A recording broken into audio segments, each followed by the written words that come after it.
You have to be kidding me. That is impossible. That is absolutely impossible what he just did.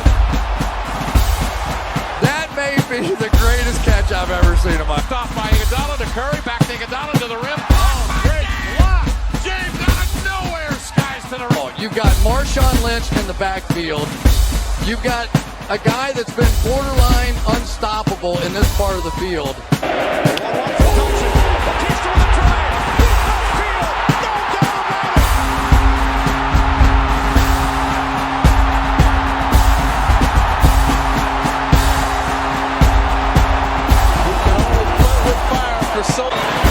Steps into it. Pass is caught. Diggs! Sideline! Touchdown! Unbelievable! Vikings win it!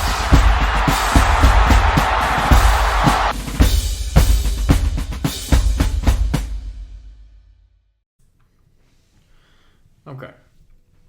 So this segment is going to be one of those segments where you guys are going to get to know me a little bit better as a football fan.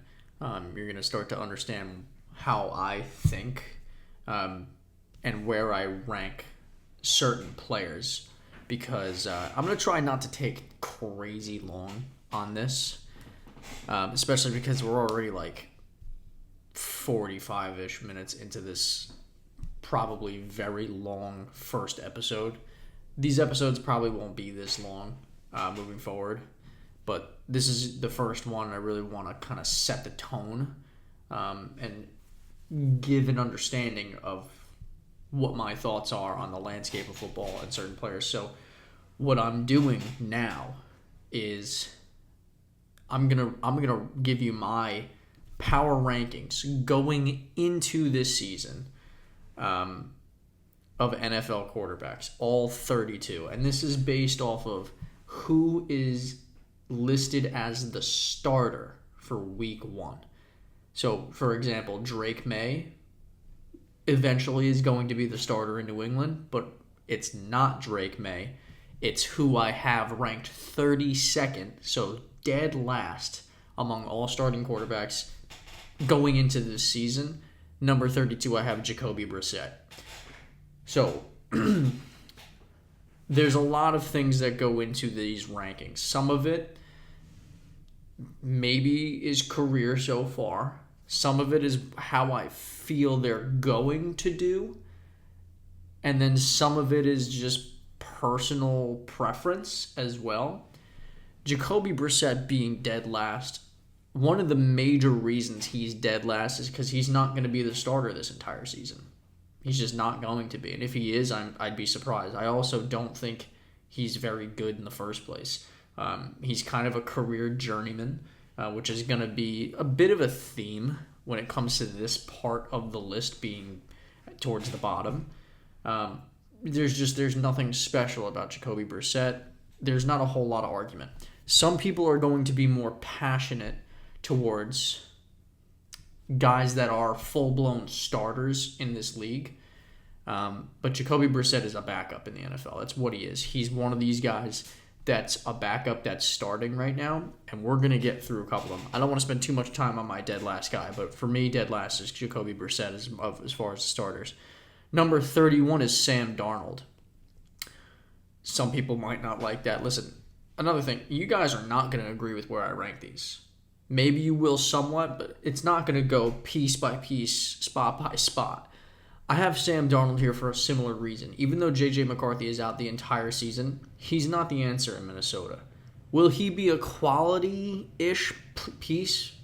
Sure. But any success that the Vikings have is not going to be because of Sam Darnold. It's going to be because of the roster. It's going to be because of their coach. They're a well-put-together team that's ready to win. There's still holes in this team. Sam Darnold is not going to elevate them in any way. He's a backup quarterback in the NFL. Colin Cowherd doesn't believe so. I do. I think Sam Darnold is a backup in the NFL, so I have him ranked 31st. Number 30, and I really contemplated putting him dead last. But I'm trying to take personal bias out of it a touch. Number 30, I have Daniel Jones. I'm a Giants fan, but I'm a realistic Giants fan. I know a lot of Giants fans who look at that one semi-good season from Daniel Jones, which statistically wasn't even that good of a season, where he did play pretty well, and at times he was the reason why the Giants won games. Hell, he won a couple without Saquon Barkley in the backfield. And he won a playoff game against Minnesota. But I'm a realistic Giants fan. He's not a good quarterback. He had potential. He had physical measurements. He's not there mentally.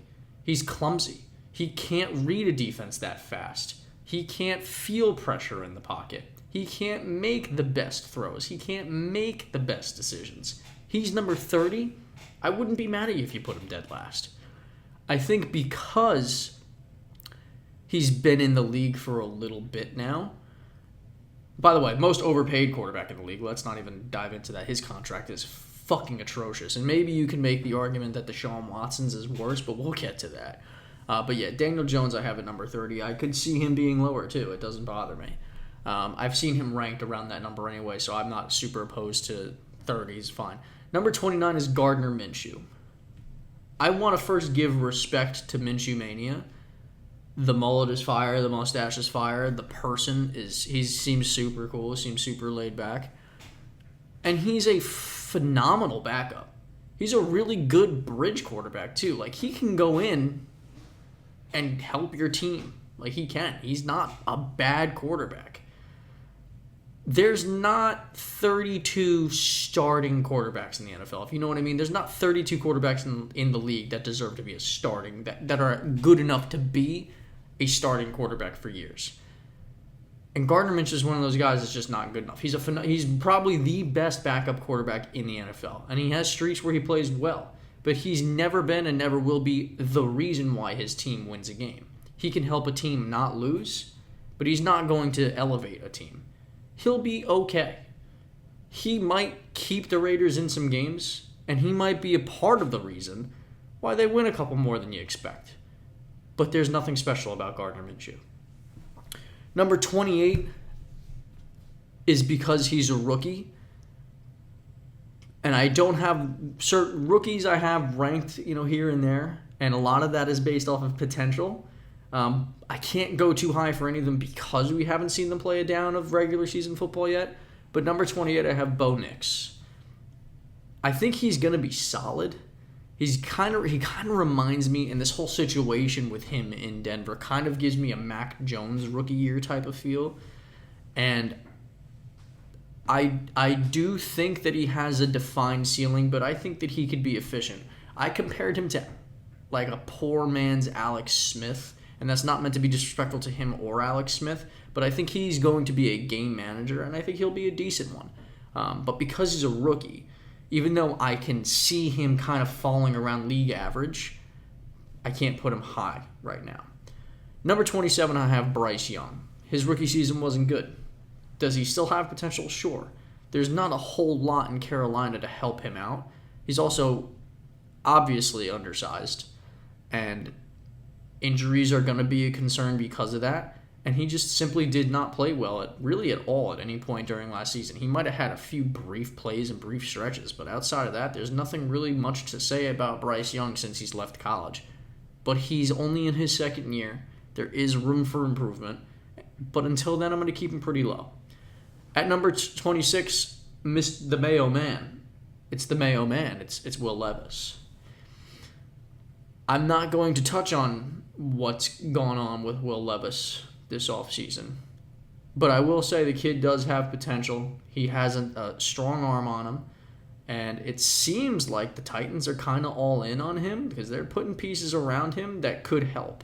But until then, I got Levis at 26. Number 25 is a guy that I used to put a lot higher than this, but has been really bad since leaving the Raiders, and that's Derek Carr. I thought he was going to do pretty well in New Orleans. I thought he'd be around league average. He hasn't been. And I don't think he's the answer in New Orleans, and I think that this might be what we see from him from now on. Derek Carr is my number 25 quarterback right now. At 24, I got Russell Wilson. A really quick side note. I understand that a majority of people might say you got to put Russell Wilson in. If I was the Steelers, I'd have put Justin Fields in. That's just the way I feel. I have not. This is not documented outside of the regular podcast that Colin and I do together. I'm a fan of Justin Fields. I think that he's talented. I think that he's athletic as all hell. And I still do think the kid's got some potential to be a decent quarterback in this league. And I'd rather see what I have with Justin Fields than to put Russ in, who I just don't think has shown any reason for us to really believe too much in him. Russell Wilson at 24. I got another rookie next, and that's Jaden Daniels. I have him this high because of potential. He's an athletic freak. I think he's a strong candidate for Rookie of the Year, too. I think Washington's kind of a sleeper potential playoff team this year. He's the reigning Heisman champion. Rating Heisman winner. I understand that college to the NFL is kind of a crapshoot, but in recent years you're seeing quick development into the NFL because the college and the NFL game is slowly starting to familiarize themselves. They're almost becoming one and the same. Obviously, speed and skill will always be a massive gap, but as far as play styles and things like that, the way that college offenses play is very similar to the way that an NFL offense plays. And I think Jaden Daniels could see some nice success early. So I have him at number 23. Number 22 is arguably the worst contract in NFL history, and that's Deshaun Watson. Say what you will about the whole situation with him since he was with the Texans and when he asked for the trade, and after he asked for the trade, all the allegations came out. I'm not going to make a political stance on Deshaun Watson.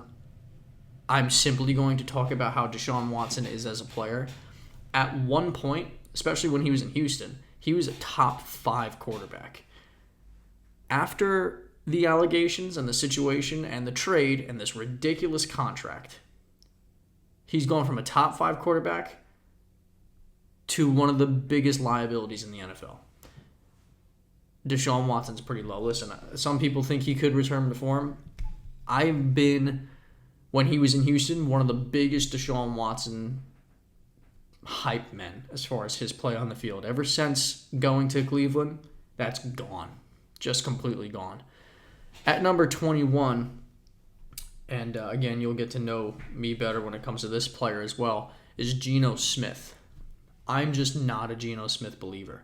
Even when he had a really good season, not last season, but the season before that, I didn't believe in it. I said, this is an outlier season. This is the best we're ever going to see Geno Smith, and I still stand by that. He was above average that year. I don't think it's ever going to be that good again, and I think sooner rather than later, Seattle's going to realize that too, and he will once again be a backup in the NFL. Not a Geno Smith fan, not a Geno Smith believer.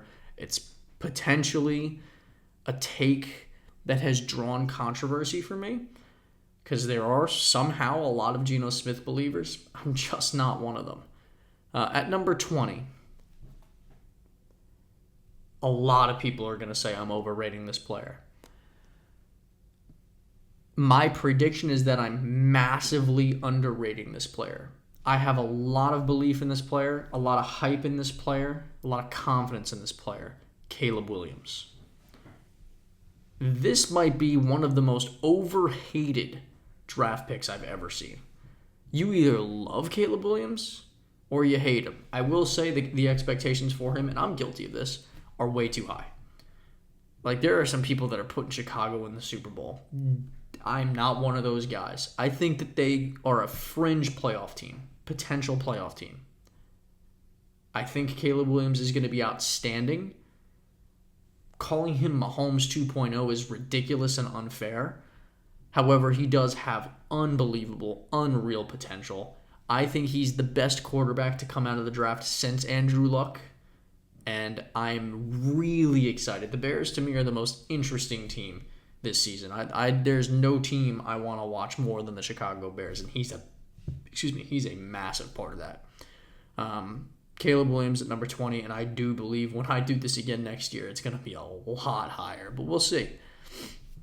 At number 19, another one of the more overhated quarterbacks in the NFL that I think is starting to garner some more respect, Baker Mayfield. He won a playoff game last year. He took a Tampa Bay team to the playoffs.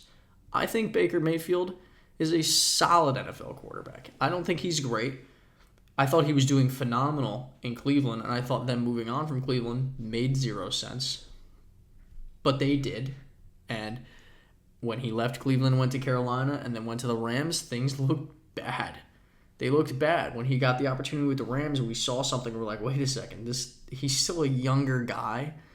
He's still a former number 1 overall pick. He's still a former Heisman winning quarterback. Why are we so quick to sell out on him just because the Browns did? The Browns, a historically horribly run organization, quit early. Yes, he's got a bold personality, but he's a decent quarterback. And I think you can't even make the argument. He did much better in Cleveland than Deshaun has and probably ever will at this point. 19, I got Baker Mayfield. 18, here's a guy that I think a lot of people have ranked lower, but from what I saw from his rookie season last year, although not a whole lot sample size-wise, I loved what I saw. Anthony Richardson. I think Anthony Richardson's potential is also one of those that's through the roof. When the draft was coming around, it was him and CJ Stroud. I was like, these two guys are crazy athletic. Crazy athletic, and CJ Stroud I just thought was going to be phenomenal. I wish that was documented because a lot of people might not believe it. Anthony Richardson, I believe in. If he can stay healthy, because that's really the question mark is, can he stay healthy? When you have a guy as explosive as he is at the quarterback position, injuries are going to be a concern, and it was last season. The shoulder was a problem. If he can stay healthy, that's the Colts quarterback of the future. I believe so genuinely. I think he's incredibly talented. He's number 18. Number 17, dead set league average, Kirk Cousins. I am so excited for the day that Michael Penix gets an opportunity to start for the Atlanta Falcons. However, right now, Kirk does make sense to be the starter. He's not a bad quarterback. He's never been a great quarterback. Statistically, he's good. He's very good in the regular season. He's not so good in the playoffs, and neither are the Falcons for that matter as an organization. But Kirk is a good quarterback. Kirk is a very good quarterback for this situation in Atlanta as well. And I think as far as what was available to them, even though they drafted Michael Penix, I actually do think it was kind of a smart idea. A lot of people might not think that, but I think they might be kind of following that Green Bay method of taking a guy with a lot of talent, Michael Penix, albeit Michael Penix is on the older side for an NFL rookie. Kirk, I think, is going to be good. I do think that the Falcons are going to win that division, and I'll get into my full-blown playoff picks at another point. But I do think that Kirk Cousins is going to be a good fit. I got Kirk Cousins at 17. At 16, I think is a guy that at one point a lot of people thought was top 10. And I still think that he has the ability to put himself back into that conversation. And that's Kyler Murray. Small, undersized, but athletic, a great arm, a lot of talent. If he can stay healthy as well, health is a question mark for a lot of these guys. But I like Kyler Murray. I really do. At one point, I don't think it was a couple seasons ago, I had him as my MVP favorite for most of that season. It was the season that the Cardinals started off like 8-1 and were just absolutely lighting the league on fire. They ended up collapsing similarly to the Eagles this past season. But I am still a believer in Kyler Murray for a lot of reasons, and I think that he's going to have a bounce back year this year. Number 15, a lot of people are going to think this is low. I think the potential to be higher is still there, but age, health, and the fact that this guy hasn't played, with the exception of 4 plays last year, a down of football in 2 years is a concern, and that is Aaron Rodgers. I like this Jets team. I like Aaron Rodgers as a player. I think that there's no doubt he's a first ballot Hall of Famer. He's one of the greatest quarterbacks of all time. Definitely one of the greatest quarterbacks of this generation. But he's in his 40s. He's coming off an Achilles tear. He hasn't played with the exception of 4 plays, a down of NFL football in 2 years almost. And the last time we saw him was his worst career year. So if Rodgers can return to form, then he's a top 10 quarterback, clearly. I'm not too sure yet. I need to see a lot. I need to see what he looks like, especially in that opener against San Francisco, which I'm excited about. Rodgers at 15. Number 14. A lot of people are going to start to really dislike my order here, but I think once you crack close to that 10, like top half of the league, it's hard to rank, guys. It is. 14, I have this guy low. A lot of people are going to have this guy top 10. I got Tua. I got Tua at 14. People are not going to like the people that I have above him.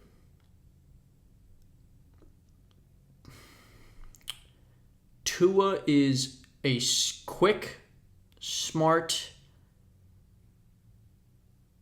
capable quarterback. However, he's physically limited. And just a season ago, after he had a bunch of horrific concussions, I thought he should have retired. He didn't, and good for him, and it's good that he didn't because he had his best season last year, and the Dolphins as a whole had one of their best seasons, especially as of late last season. But I think what we see from Tua now is as good as he'll be. I don't think we see much further development with Tua. I do like Tua. I think that he has shown his potential, though. I'm going to move on to a guy that I'm going to get flamed for at this point because I am definitely a huge fan of this player, and that's Trevor Lawrence at 13. Trevor Lawrence's potential. I understand he's been in the league for a few years, and the few years he's been in the league, guys, he's been good. There's been graphics that went viral comparing him to Daniel Jones. I don't give a fuck what those graphics say. If you think Trevor Lawrence and Daniel Jones are even in the same conversation, don't talk to me. Just don't. Trevor Lawrence had a bad year last year and they missed the playoffs. Trevor Lawrence was pretty badly injured the second half of last season when they began their little collapse. He's going to be healthy, and I think he has a bounce back year. I think he's going into one of his better. I think this is going to be one of his best seasons, if not his best season so far. I understand that might not be saying a whole lot statistically. They're a sleeper for the playoffs. They really are. I still believe in Trevor Lawrence. At number 12, this is the top dozen in the NFL. And this is, again, it's really shaky when you get to this point. I got Jared Goff. At one point, when Jared Goff was traded from the Rams to Detroit, I would have told you that Jared Goff is one of the worst quarterbacks in football. Starters, I would have said that. The recent few seasons from Jared Goff have been more than impressive.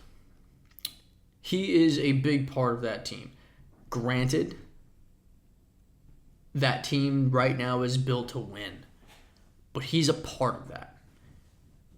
The whole Rams-Lions trade for Stafford and Goff is going to go down as one of the craziest trades ever, especially if Goff and the Lions end up getting a Super Bowl II, like the Rams did. I just think it's going to make for an incredibly interesting and incredible storyline. Jared Goff deserves the respect coming from someone that didn't ever used to give it to him when he got traded. He deserves the respect. He's a top 12 quarterback in my opinion. Number 11, just barely missing my top 10. I spoke about this earlier when I said I'm not ready to sign my name on a dotted line that says Jordan Love is a top 10 quarterback, but I'm this close. This is what I meant. I got Jordan Love at number 11. Which, if you look at most power rankings, his average position is 9. So most people have him as a fringe top 10 quarterback. I'm one of those people. I'm just not willing to put him at 10 yet. And I'm close. Because if I was starting, this list is very interesting. Because if I was starting a franchise and I had to pick a quarterback to be my franchise guy at the quarterback position, There's not 10 guys that I would pick before Jordan Love. That's not the only criteria of this list. There's an unlimited amount of criteria for this list. It's very subjective. If he balls out this season, even somewhat like he did last season, he's going to crack my top 10. There's no doubt. At number 10, and I say this pretty reluctantly, but I look at career wins, at least in the regular season. I look at stats. I look at production. Dak Prescott. Some people will have him way higher. In fact, his average ranking is 8. I have him at 10. There's mild bias because I'm a Giants fan. Maybe. I hate the Cowboys more than I hate any player in the league. But I love Dak Prescott. Not necessarily as a quarterback, but as a person, how do you not root for the guy? He's gone through a lot. Listen, tons of players have gone through a lot of stuff. Dak Prescott is a good guy. He's been a Walter Payton Man of the Year finalist, I think, every year of his career, or at least close to it. He's easy to root for, but I'm trying to rank him fairly, and I think at number 10 is fair. Because I think a lot of people will overrate him and put him higher, and a lot of people are going to severely underrate him as well. I think 10 is a fair place. We'll see how this season goes, because this season, out of every season that we've seen from Dak Prescott, this season is the most pressure. Another contract year. They signed everybody else. He might not be a Cowboy next year depending on how he plays. This season is a huge season for Dak. So he's our first in our top 10. Number 9, Brock Purdy. Mr. Irrelevant. The final pick of the draft 2 years ago, or 3 years ago, something like that. Say what you will. You cannot deny, regardless of how great that roster is around him, and it's great. It's the best roster in football, 1 or 2. You can't argue that they're any lower than number 2. Taking quarterback out of it, right? Brock Purdy's success, his wins, the way that he's played, his efficiency, his ability to keep them in games and even make plays to help win them games. He's made it to a Super Bowl. This kid is... Forget the fact that he's Mr. Irrelevant. He deserves to be in the top 10 right now. Now, like I said with Jordan Love, I would rather build my franchise around Jordan Love. If I had to start a team from scratch right now and I got to pick my quarterback, I'd choose Jordan Love before I would choose Brock Purdy. However, so far, you can't deny that Brock Purdy has had the more decorated, successful career. I understand that Jordan Love's only got a 1 year under his belt as a starter, but that's a fact. And Purdy's been impressive. His average ranking, mind you, and this is outrageous in my opinion, is number 6. I won't put him that high. I do believe he's deserving right now of top 10. I got him at number 9, and if I was starting a franchise, I'd take him over Dak. I like Purdy. I like him. I don't absolutely love him. At number 8, Matthew Stafford. This one might be controversial. I think I think most people respect Matt Stafford. I do. I'm one of them. I think that Matthew Stafford is underrated in a lot of ways, and I think that he deserves a lot more respect and a lot more recognition. He's won a Super Bowl. The Rams look like a really good team going in this season. I understand there's no more Aaron Donald, who might be one of the best. He is one of the best defensive players of all time. Some people say he's the best. I don't think so. Even if you take Giants bias out of it, Lawrence Taylor is the best defensive player of all time. We can have a conversation about number 2, but LT will always be number 1, at least until somebody unbelievably freakish comes along. Matthew Stafford, we left off on. His injuries in his past have been a concern. I've called and said that he should start looking at retirement, and I thought he would have a couple of years ago. But I have Stafford at number 8. Let's try to wrap this up here. I understand we're getting to the top 10 because we're in the top 10, so that's where we're going to start to have deeper conversations. At number 7, I have Jalen Hurts. Man, this from here on, the top 10 is hard. Many people saw Jalen Hurts' year when he went to the Super Bowl and put him as a top 5 to even top 3 quarterback. He had a great season. He was the runner-up for MVP, in my opinion. But that was just one season. Last year, especially through the second half, he struggled. But I still believe in Jalen Hurts. I still think he's a very good quarterback. I would take him over Dak in the NFC East. That's a very polarizing opinion as well. But it's my opinion, and I stand by it. Jalen Hurts at number 7, but he has some potential to move, both up and down. But I'll take him at number 7. At number 6, and this is going to be the number 1 guy that people tell me I'm overrating. Not Caleb Williams, not Brock Purdy, not Trevor Lawrence, not Caleb, Anthony Richardson, any of these guys. People are going to think I'm overrating this quarterback more than anybody. Justin Herbert is number 6 for me. And I'm going to get to the guys that I would pick before him, obviously. But there is not many people in the NFL that I'd rather have in my quarterback position than Justin Herbert. He has every physical measurement. He can make every single throw. A cannon for an arm. I think Jim Harbaugh is only going to help him get better. His rookie season was his best season. Let's understand that, right? Every time I think of my top 5 quarterbacks, I think of Justin Herbert. I put him at 6. Because even though I think of him, he has not earned that yet. And that's just a fact. I'm overrating him at 6. You can make the case, sure. I think that's where he belongs. Listen, 4 years, impressive numbers. The results haven't come necessarily with wins, especially in the playoffs. But he's incredible. I think he's an incredible talent. I genuinely believe we have not seen even close to what's best out of him. Let's get into the top 5. Here's another player that many people are going to say that I'm overrating. But I have him ranked exactly where he's average ranked at. A lot of people have him 4, 5, 6, 7. But he's average at 5. I got him at 5. CJ Stroud. Listen, a couple years ago, Justin Herbert, who I had at number 6, had the greatest rookie quarterback season of all time. CJ Stroud just did. CJ Stroud, throughout a large majority of last season, I thought was the MVP as a rookie. Injuries played a role. The fact that he's a rookie played a role. And now I'm looking at this and I'm like, you know what? I'm ready. I understand he was a rookie last year and he could have a crazy fall off. Who knows? Maybe the NFL catches up to the kid.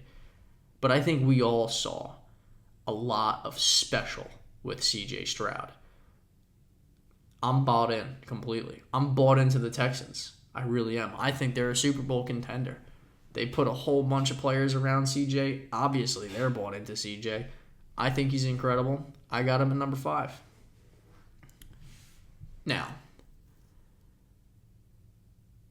numbers 4, 3, and 2 are kind of all consensus to be in there. We all agree that these are the 3 guys that should be numbers 2, 3, and 4. The order is what's debated, right? So I wouldn't be mad at you if you had these in any order. This is just my belief. At number 4, I have the reigning MVP in Lamar Jackson. He's a 2-time MVP. Not many people in the NFL history could say that they're a 2-time MVP. He's an absolute baller. All he does is win until the playoffs come, until he faces Patrick Mahomes. That's where he struggles. And he's not quite... He's a good passer, a very good passer, better than a lot of people expected out of college from him. He's not quite the passer that the 3 guys above him are. Actually, I don't even think it's quite close to begin with. Obviously, athletically, he's the craziest athletic quarterback we've ever seen. I think Anthony Richardson's going to show us something this year too. But I think Lamar belongs at 4 because he is not quite the passer of the other guys. and the playoff success is a question mark. But that kind of brings me to number 3, and the reason why I gave this guy 3 instead of 2, Josh Allen. I think at this point, when we look at quarterbacks coming into the draft, albeit unfair, when we're looking for a prototype, we're looking for someone like Josh Allen. He's obviously an incredible athlete. There's no doubt. He's probably the best running back the Bills have had in a long time, and he's a quarterback. But he runs the ball amazingly. He's physical. He's huge. He's got probably the strongest arm in the NFL, arguably. He's at least top 3. There's no doubt about that. And he is the reason the Bills are winning games as often as they do. Granted, good team. The team around him helps him. This is the weakest Bills team that I think we've had him on since he's emerged as this top quarterback. Obviously, his rookie year wasn't the most impressive, but since then it's been pretty damn good. He's the 3rd best quarterback in the league, in my opinion. And I think he's 3 and below the guy I have at number 2 because he hasn't had quite the playoff success. And that's really the main separation. However, he's a better athlete than number 2, and he's a better thrower than number 2. Number 2 is Joe Burrow. The average NFL rank has him at 4. That's where most analysts have him ranked. He's ranked number 2 in a lot of them, and I think number 5 in a lot of them. So his average rank is technically 3. They listed at 4.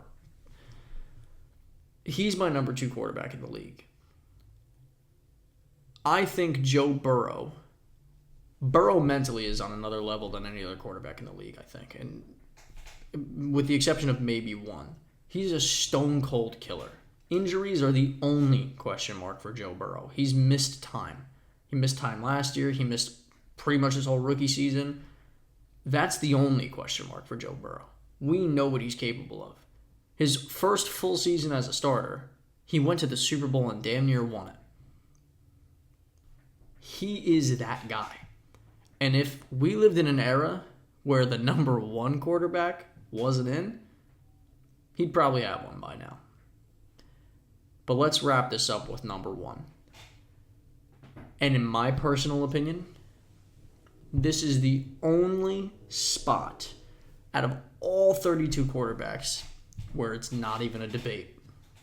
If anybody has anyone other than Patrick Mahomes as the number 1 quarterback in the NFL, don't even take him serious. Patrick Mahomes. He's glazing. This isn't glazing. These are just facts. Patrick Mahomes could retire today, and he would be a first ballot Hall of Famer, and there's no arguing that. He would be the 2nd best quarterback in league history, and in my opinion, there's no arguing that. Joe Montana, Peyton Manning, whoever else you want to throw in there, he would be the consensus number 2, and some people would even have him above Brady. That's where I step back a little bit when it comes to Mahomes and the glazing, and he's the greatest of all time. I think he very well could and probably will get there. I have him number 2 all time to Brady, specifically just because Brady was like the Thanos of the NFL, just collected rings on his infinity gauntlet like it was nothing. The guy got 7 rings. I mean, you just can't. Mahomes has 3.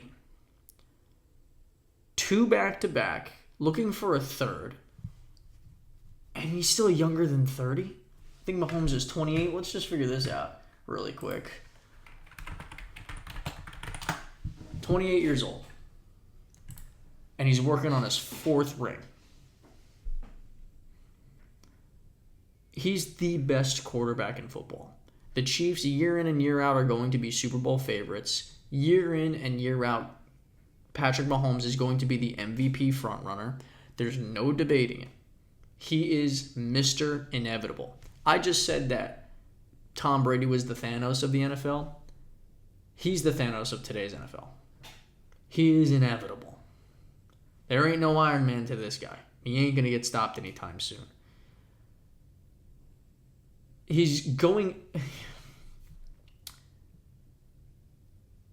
been in the league 7 years. 8 years. He's going into his 8th season, but this will be his 7th season as a starter. 50% of his career has ended in a Super Bowl ring. As a starter, he's made it to at least the AFC Championship game every single year of his career. We basically call it the Arrowhead Invitational. I know people that watch sports have heard that phrase before because that's what it's turned into. He's athletic, sneakily. He's a better athlete than most people give him credit for. He makes every single throw. Whether it be the no-look, the sidearm, the flashy shit, or the simple shit, or the shit that you just don't see anywhere else. He's the blueprint. He's the bar. And no one's close right now. The gap between... Listen. When it comes to the GOAT argument, I'm still saying that Tom Brady's the number one all time.